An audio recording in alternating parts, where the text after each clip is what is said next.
হরে কৃষ্ণ। নমস্কার প্রিয় দর্শক বন্ধুরা, আজকের এই ভিডিওতে আপনাদের সকলকে জানাই স্বাগতম। বন্ধুরা, 2024 সালের সর্বশেষ অমাবস্যা পালন হচ্ছে আজকে সোমবার দিনে। বন্ধুরা, এই অমাবস্যাকে বকুল অমাবস্যা বলা হয়। আজকের দিনে এই অমাবস্যা পড়েছে বলে একে সম্বতী অমাবস্যাও বলা হয়। বন্ধুরা, এই অমাবস্যার সময় থাকছে আজ সোমবার রাত্রি 4:10 পর্যন্ত। এই অমাবস্যার পুরো নাম আম্র বকুল অমাবস্যা, কারণ এই সময় থেকেই ধীরে ধীরে আমের বকুল দেখা দিতে শুরু করে, তাই এই অমাবস্যার নাম আম্র বকুল অমাবস্যা। বন্ধুরা, এই অমাবস্যা খুবই জাগ্রত অমাবস্যা।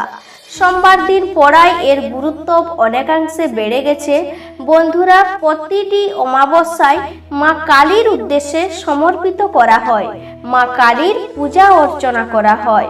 বন্ধুরা, আজকের দিনে যদি কেউ ব্রত উপবাস রেখে মা কালীর এবং ভগবান শিবের পূজা করেন, তাতে এই ব্রতের অনেকাংশ ফল লাভ করেন এবং তাদের সকল মনস্কামনা পূর্ণ হয় এবং আগামী নতুন বছর তাদের ভালো কাটে।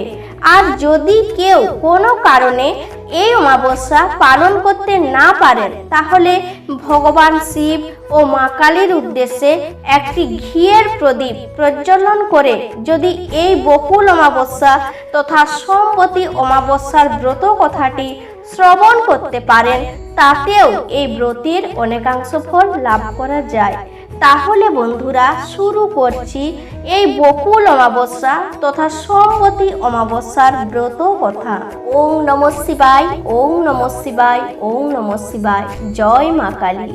বন্ধুরা, একদা এক পরিবারে স্বামী, স্ত্রী ও কন্যা এক ব্রাহ্মণ পরিবার ছিল। ব্রাহ্মণের মেয়েটি ধীরে ধীরে বড় হয়ে উঠতে থাকে।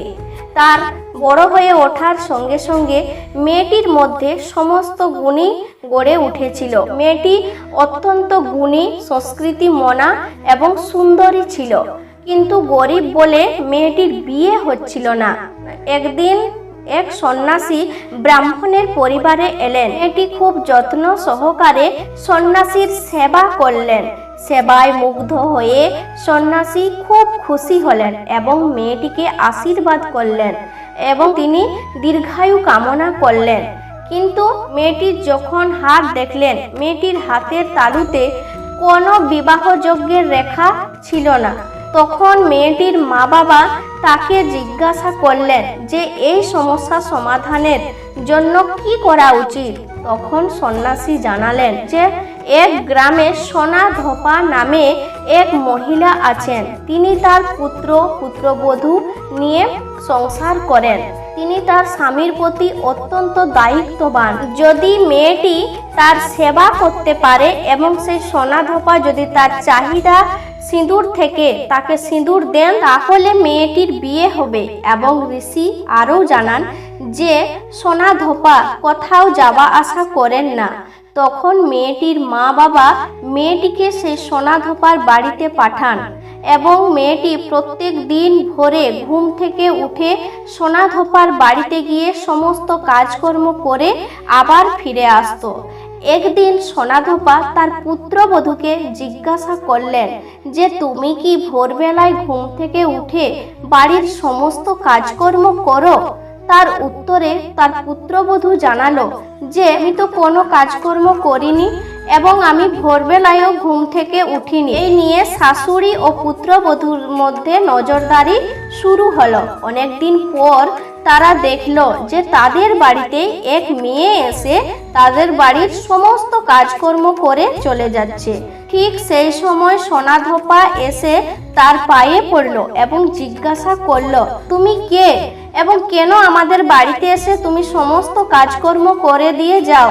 তখন মেয়েটি সন্ন্যাসীর বলা সব কথা জানালো। সোনা ধোপা তার স্বামীর প্রতি ছিল অত্যন্ত দায়িত্ববান। তার স্বামী একটু অসুস্থ ছিল।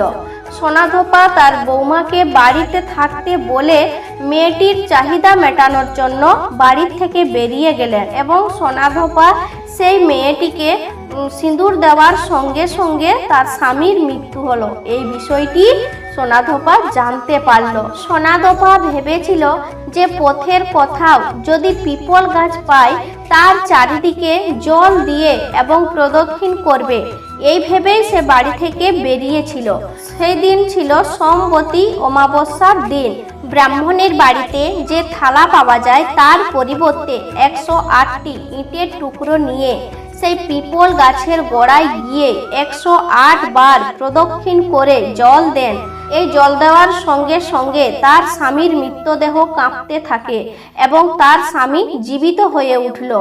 এই থেকে সোমবতী অমাবস্যা প্রচলিত হলো। এখানেই শেষ করছি বকুল অমাবস্যা তথা সোমবতী অমাবস্যার ব্রত কথাটি। তাহলে বন্ধুরা এখানে ভিডিওটি শেষ করছি। সবাই ভালো থাকুন, সুস্থ থাকুন। নমস্কার, ধন্যবাদ। ঈশ্বর আপনার মঙ্গল করুক। আর হ্যাঁ বন্ধুরা, যদি ভিডিওটি ভালো লাগে তাহলে অবশ্যই চ্যানেলটিকে সাবস্ক্রাইব করবেন।